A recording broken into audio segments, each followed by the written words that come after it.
Jambo na habari za asubuhi wapendwa wasikilizaji na watazamaji wa Kivu News Info popote pale mlipo, ikiwa ni ndani au nje ya Jamhuri ya Kidemokrasia ya Kongo. Basi tunakaribisha katika matangazo yetu ya asubuhi ya leo kwa tarehe 7 Julai mwaka 2026. Na katika matangazo yetu ya asubuhi ya leo tutazungumzia matukio ya usalama mashariki mwa Jamhuri ya Kidemokrasia ya Kongo, maendeleo ya kisiasa na kijamii, pamoja na taarifa za kiuchumi na kijamii zinazogusa moja kwa moja wananchi. Mashariki mwa nchi leo usalama unaendelea kuwa tahadhari kubwa katika baadhi ya maeneo, huku vikosi vya ulinzi na usalama vikiendelea kufanya kazi usiku na mchana kuhakikisha ulinzi wa raia na mali zao. Tutakuletea pia taarifa za hivi karibuni kuhusu juhudi za amani, mapambano dhidi ya makundi yenye silaha na hatua zinazochukuliwa na serikali pamoja na washirika wake. Katika upande wa maendeleo tutakuletea habari kuhusu uzinduzi wa viwanda vipya, miradi ya serikali ya kuimarisha uchumi wa ndani pamoja na jitihada za kuongeza ajira kwa vijana katika nchi yetu. Pia tutakuwa na taarifa za kijamii, afya, elimu na matukio muhimu ya kimataifa yanayosiri moja kwa moja au njia isiyo kuwa moja kwa moja maisha ya wananchi wetu. Mimi ni Teloje Longo, na basi endelea kuwa nasi kupitia Kivu News Info ambako unapata habari kwa usahihi na kwa wakati.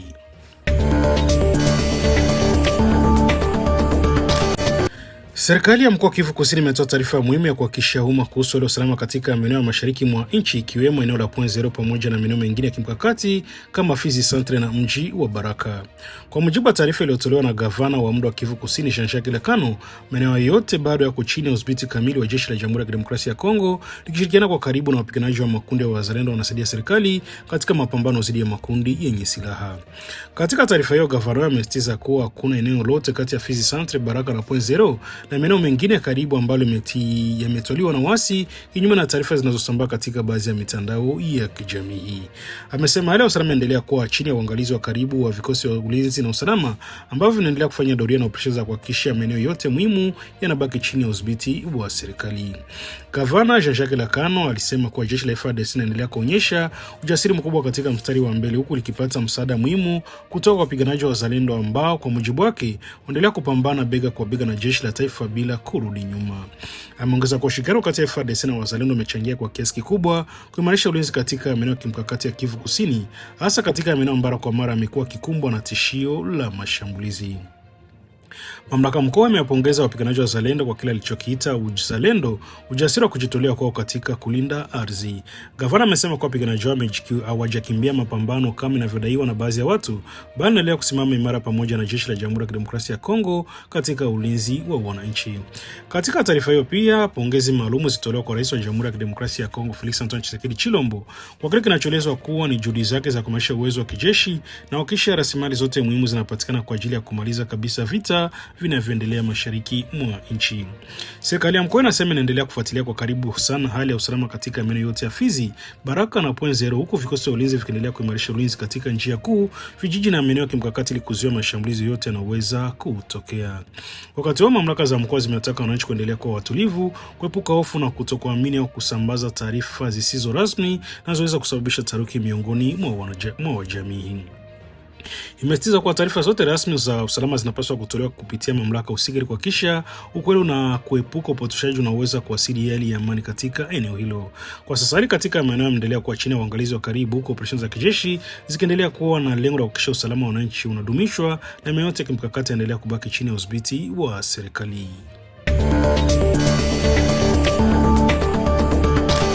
Hali ya usalama endelea kuwa tete kusini mwa Lubero katika jimbo la Kivu Kaskazini mashariki mwa Jamhuri ya Kidemokrasia ya Kongo.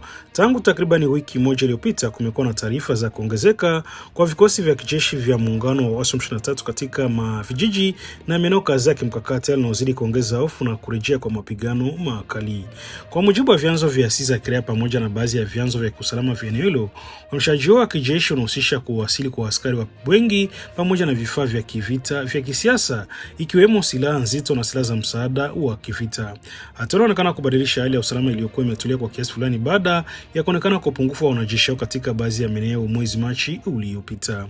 Viongozi wa asili za kiraia katika eneo la Lubero wanasema kuwa hali hiyo imezua taharuki kubwa miongoni mwa wananchi, huku familia nyingi zikilazimika kuyahama makazi yao kwa hofu ya mashambulizi yanaweza kutokea muda wowote. Mwenyekiti wa asili za kiraia katika eneo la Lubero, Muhindo Tafuteni, amethibitisha kuongezeka kwa uwepo wa vikosi hivyo vya M23 katika mstari wa mbele mkali wa mapigano. Amesema kwa maeneo yaliyoathirika zaidi ni pamoja na Kichombiro, Alibongo, Mbingu, Buleusa na Kateku ambako shughuli za kijeshi zimeonekana kuimarishwa kwa kiwango kikubwa. Kwa mujibu wake, aliyomesababisha watu wengi kuanza kukimbia makazi yao kuelekea maeneo kama Kipese, Alimbongo na Kasungu ambako wanatarajia kupata usalama zaidi. Ameongeza kuwa hali ya kuona tena wanajeshi waliokuwa wakitarajiwa kuondoka wakirudi nyuma kumanisha nafasi zao imeongeza wasiwasi mkubwa kwamba huenda mapigano mapya yanaweza kuzuka mtaa wowote. Viongozi wa kiraia wamesema kwa ongezeko hilo la vikosi linatafsiriwa na baadhi ya wakazi kama ishara ya maandalizi ya mashambulizi mapya yanayoweza kuzidi kuzorotesha hali ya usalama katika eneo hilo ambalo tayari limekuwa likikumbwa na mfululizo wa machafuko kwa muda mrefu. Kwa upande mwingine, vyanzo vya usalama katika eneo hilo vinathibitisha kuwepo kwa ongezeko la vikosi vya waasi katika sehemu ya kusini ya Lubero, ingawa kumekuwa na tahadhari katika kutoa taarifa zaidi kuhusu ukubwa wa halisi na umeshaji huo pamoja na malengo ya kijeshi ya muungano huo. Hata hivyo, licha ya tahadhari hizo, hali ya wasiwasi inaendelea kuongezeka miongoni mwa wananchi, huku msururu wa watu waliokimbia makazi yao ukiendelea kuelekea maeneo yanayochukuliwa kuwa salama zaidi. Hali hii imeongeza mzigo wa kibinadamu katika maeneo ya kupokea wakimbizi wa ndani ambako huduma za msingi tayari ziko chini ya shinikizo.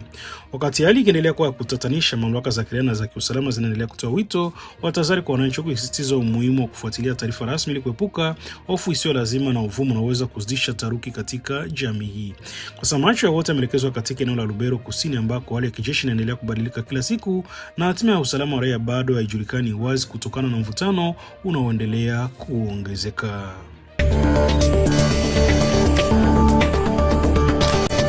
Hali ya taharuki na hofu kubwa imeendelea kutanda kushika kasi katika kijiji cha Iula kilichopo katika kundi cha Kisimba wilayani Walikale katika jimbo la Kivu Kaskazini baada ya taarifa kudhibitisha kuuawa kwa vijana 4 siku ya Jumapili tarehe 5 Julai katika tukio linalohusishwa na wapiganaji wa M23. Kwa mujibu wa vyanzo mbalimbali vya eneo hilo, vijana hao 4 wamesemekana kuuawa na wanamgambo wa M23 ambao wanaoshutumu kwa kushirikiana na makundi ya ulinzi wa kijamii yanayojulikana kama Wazalendo pamoja na baadhi ya vikosi vya jeshi la Jamhuri ya Kidemokrasia ya Kongo FARDC. Vyanzo vya kimila katika kikundi cha Kisimba vimethibitisha tukio hilo, vikieleza kuwa baada ya kuuawa kwa vijana hao walizikwa siku hiyo katika eneo la Iula bila kufanyika kwa taratibu za kawaida za kijamii au uchunguzi wa kina wa tukio hilo. Tukio hilo sababisha hofu kubwa miongoni mwa wakazi wa eneo hilo ambao kwa muda sasa wamekuwa wakiishi chini ya udhibiti wa waasi wa M23. Wananchi wanasema mazingira ya maisha yao yamekuwa ya wasiwasi mkubwa, huku ukiwa na tuhuma za mara kwa mara za ushirikiano wa wapiganaji wa Wazalendo au FARDC ambazo mara nyingi hazifuatwi na uchunguzi huru. Viongozi wa kijamii wa eneo wanasema kuwa hali imekuwa ya hatari zaidi kutokana na ongezeko la matukio ya kukamatwa kwa raia na kwa tuhuma zisizo wazi, ambako baadhi ya watu wanaokamatwa katika miezi hivi karibuni bado hawajulikani walipo hadi sasa, jambo linalozidisha maumivu na sitofahamu kwa familia zao. Wakazi wa Walikale hasa katika maeneo yaliyo chini ya udhibiti wa waasi M23 wanaeleza kwa maisha yao yamejaa woga wa kila siku. Wananchi wanasema kwa hofu ya kukamatwa, kuteswa au hata kuuawa imekuwa sehemu ya maisha kawaida, hali na walazimu wengi kujificha na kuhama makazi yao mara kwa mara.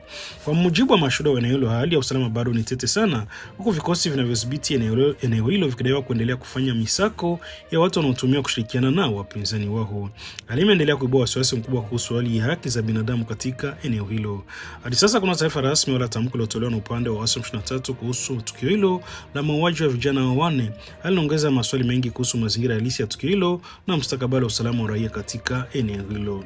Wakati huo viongozi wa kijamii na mashirika ya kiraia wanaendelea kutoa wito wa uchunguzi huru kuhusu matukio yanayoendelea Walikale, wakisitiza umuhimu wa kulinda raia na kuhakikisha kuwa haki za kibinadamu zinaheshimiwa hata katika mazingira ya migogoro ya kivita.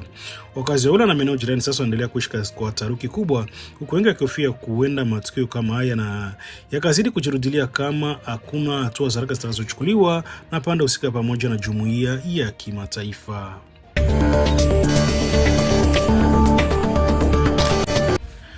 Kundi la wapiganaji la waasi la ADF linaripotiwa kukabiliwa na mzozo mkubwa wa kifedha ambao hujawahi kushuhudiwa katika miaka hivi karibuni. Hali imeongeza wasiwasi juu ya kuendelea kwa ukosefu wa usalama katika maeneo ya mashariki mwa Jamhuri ya Kidemokrasia ya Kongo.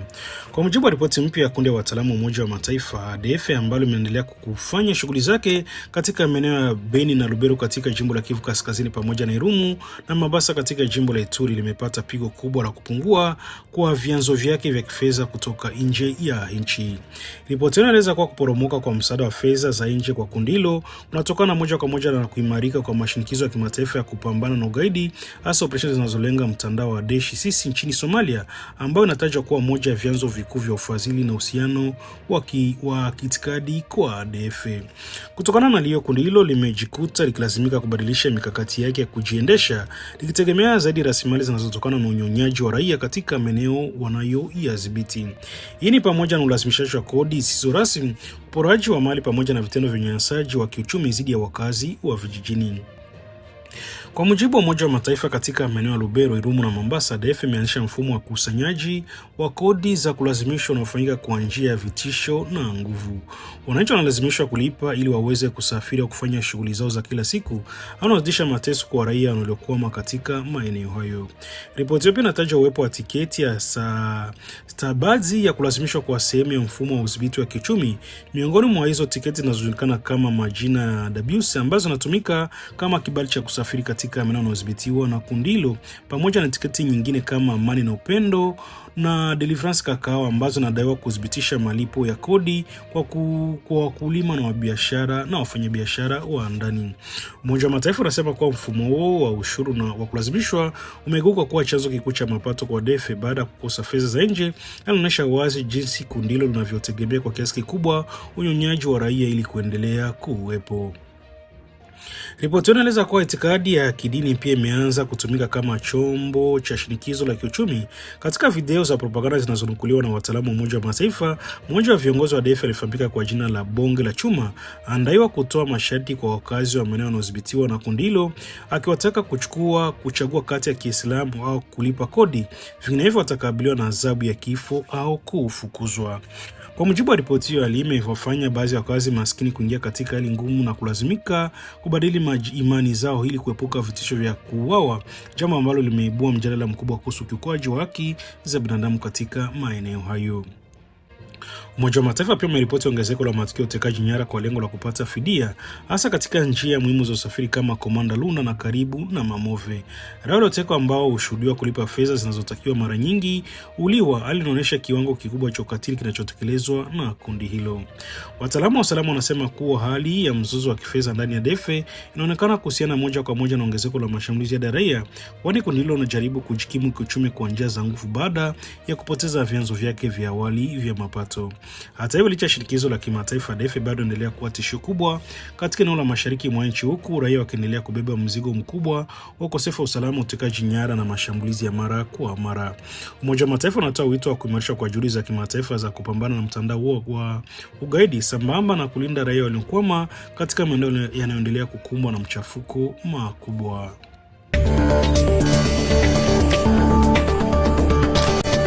Jeshi la Jamhuri ya Kidemokrasia ya Kongo FARDC limekanusha vikali taarifa zinazosambaa katika mitandao ya kijamii kudai kuwa mji wa Baraka, mji wa Fizi pamoja na kijiji cha Mlima vimetwaliwa na makundi ya waasi wanaofanya kazi katika maeneo ya minuko ya juu ya Fizi katika jimbo la Kivu Kusini. Kwa mujibu wa taarifa rasmi ya uongozi wa operesheni za kijeshi ya Sokola 2 ya mkoa Kivu Kusini, maeneo yote yao bado yako chini ya udhibiti kamili wa vikosi vya jeshi la serikali na hakuna hilo lolote lililopotezwa kama inavyodaiwa kwenye mitandao. Taarifa imetolewa na msemaji wa operesheni hizo Luteni Mbui Kalonji Rigene, ambaye amesisitiza kuwa habari zinazosambazwa kuhusu kuanguka kwa maeneo hayo ni za upotoshaji na propaganda za kivita zinazolenga kupotosha umma na kuleta hofu miongoni mwa wananchi. Amesema wazi kuwa kinyume na taarifa zisizo sahihi zinazosambazwa kuwa tangu asubuhi mji wa Baraka, mji wa Fizi na kijiji cha Mlima bado viko chini ya udhibiti kamili wa jeshi la Jamhuri ya Kidemokrasia ya Kongo katika jimbo la Kivu Kusini. Jeshi pia limewataka wananchi wa Jamhuri ya Kidemokrasia ya Kongo kuwa makini na taarifa zinazotoka kwenye mitandao ya kijamii ambazo hazikuzitaja kama uaminifu, akieleza kama sehemu ya vita ya saikolojia vinavyolenga kuvuruga utulivu wa taifa. FARDC inasisitiza kuwa maadui wa wananchi wanatumia mitandao ya kijamii kusambaza taarifa za uongo ili kuzoofisha morali ya wananchi na vikosi vya ulinzi na usalama, na hivyo kuwataka wananchi kuendelea kuunga mkono jeshi lao badala ya kuasiriwa na uvumi. Katika taarifa, jeshi limeongeza wito wa wananchi kwa watulivu na waendelee kushirikiana na vyombo vya ulinzi na usalama ili kuhakikisha amani na utulivu vinaendelea kudumu katika maeneo yote ya mashariki mwa nchi ambao mara kwa mara hukumbwa na machafuko ya kivita. FARDC imetangaza kuwa katika siku chache zijazo itawasilisha kwa umma ushahidi unaohusiana na operesheni zake za kijeshi katika milima ya Minembwe, ikidai kuwa imekamata wanajeshi wanaohusishwa na majeshi ya Rwanda pamoja na vifaa vya kijeshi vinavyokamatwa katika uwanja wa mapambano.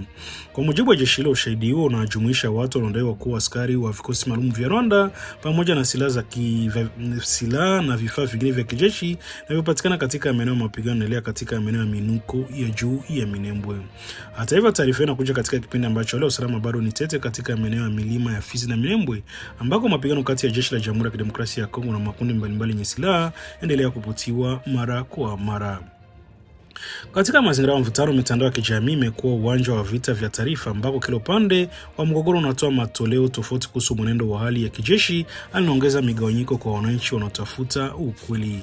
Jeshi la FARDC limetimisha kuwa kusitiza kuwa litaendelea na operesheni zake za kijeshi kwa lengo la kuhakikisha usalama wa raia na kurejesha kabisa amani katika maeneo yote yaliyoathiriwa na machafuko kwa muda mrefu kusini mwa Kivu.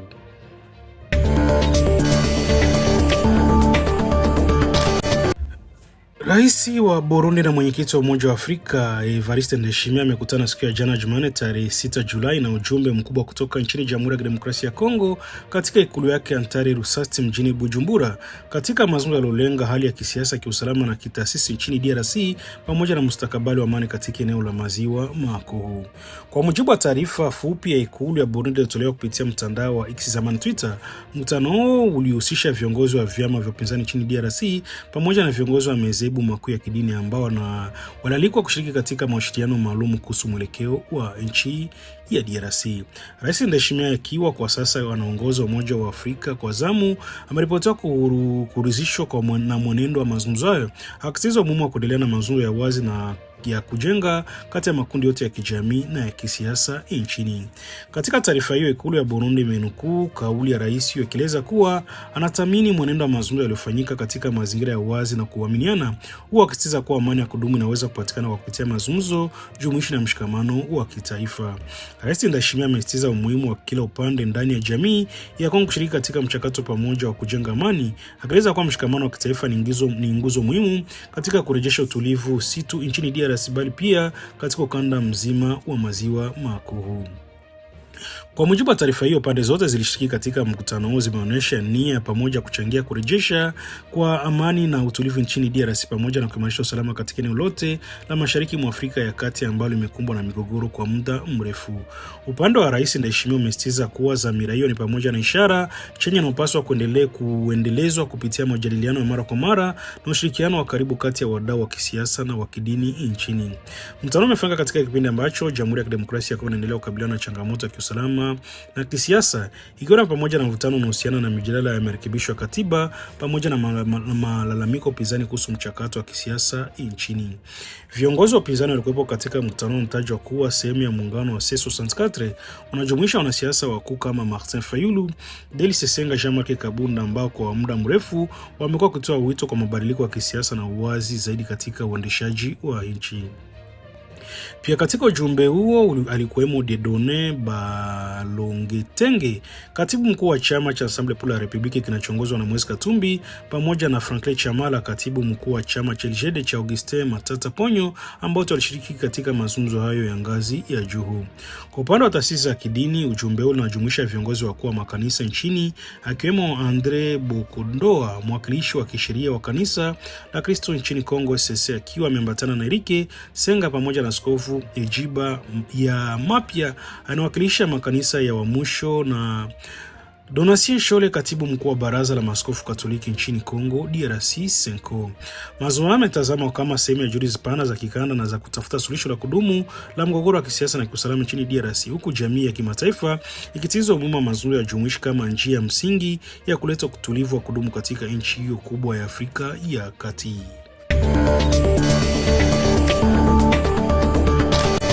Wajane wa askari wa jeshi la Jamhuri ya Kidemokrasia ya Kongo wameandamana siku ya jana Jumatano tarehe 6 Julai katika mji wa Bunia, jimbo la Ituri, wakieleza hasira zao juu ya kuchelewa kulipwa kwa mafao ya mishahara ya wanaume zao waliopoteza maisha wakiwa katika utumishi wa jeshi. Maandamano yamefanyika katikati ya mji, hasa katika Boulevard de Liberation karibu na eneo la First Bank, ambako wanawake walijikusanya kwa wingi wakiwa wamebeba mabango yenye ujumbe mbalimbali wa kulalamika hali ngumu waliopitia baada ya vifo vya wanaume zao waliokuwa wanajeshi.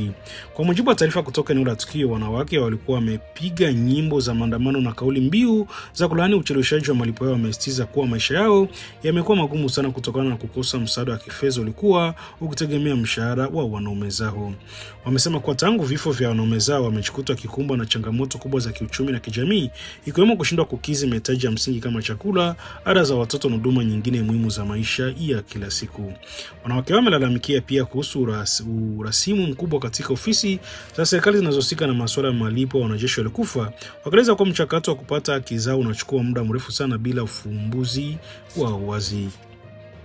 Kwa mujibu wao, mara kwa mara wamekuwa wakilazimika kuzunguka katika ofisi mbalimbali bila kupata majibu ya kuridhisha, yanayozidisha mateso na kuchochea hasira zao dhidi ya mamlaka husika. Baadhi ya maandamano yameelezwa kuwa yalifanyika kwa amani, huku waandamaji wakisitiza kuwa lengo lao si kuleta vurugu bali ni kupata haki zao na msingi ambazo wamekuwa wakisubiri kwa muda mrefu bila mafanikio. Wamesema kuwa wanaume wameamua kutoka hadharani kusikilizwa na serikali, wakitoa wito kwa mamlaka za jeshi na serikali kuu kuharakisha malipo stahiki za wanaume zao ili kupunguza mzigo wa maisha unaowakabili. Wameongeza kuwa hali ya kuchelewa kwa mafao yao imewafanya wengi wao kukabiliwa na umaskini mkali, na baadhi yao lazimika kutegemea misaada ya familia au jamii ili waweze kuendelea kuishi. Kwa upande wa viongozi wa asasi za kiraia katika Bunia, wameeleza wasiwasi wao kuhusu hali hiyo, wakitaka serikali kuingilia haraka ili kuzuia hali hiyo isigeuke kuwa mgogoro mkubwa wa kijamii. Wametaka serikali kuhakikisha kuwa haki za familia za wanajeshi waliopoteza maisha zinalipwa kwa wakati, kwa kuwa ni sehemu ya heshima na shukrani kwa mchango wao katika ulinzi wa taifa. Hadi sasa kuna taarifa rasmi ya majibu haraka kutoka kwa mamlaka za kijeshi au serikali kuhusu maandamano hayo, huku wanawake wakiendelea kusitiza kwa wataendelea kudai haki zao mpaka hatua za maana zichukuliwe.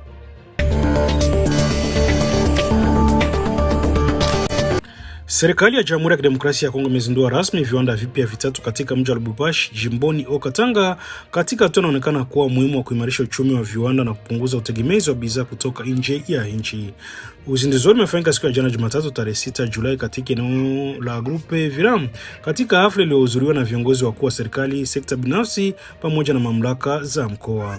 Hafla iliongozwa na pamoja na waziri wa mpito wa viwanda ambaye pia ni waziri wa ujasiriamali wa maendeleo Justin Kalumba Mwanga Ngongo, pamoja na waziri wa biashara nje Julien Paluku. Pia kulikuwa na gavana wa mpito wa Katanga Martin Kazembe Shula, pamoja na viongozi wa taasisi za umma na sekta binafsi.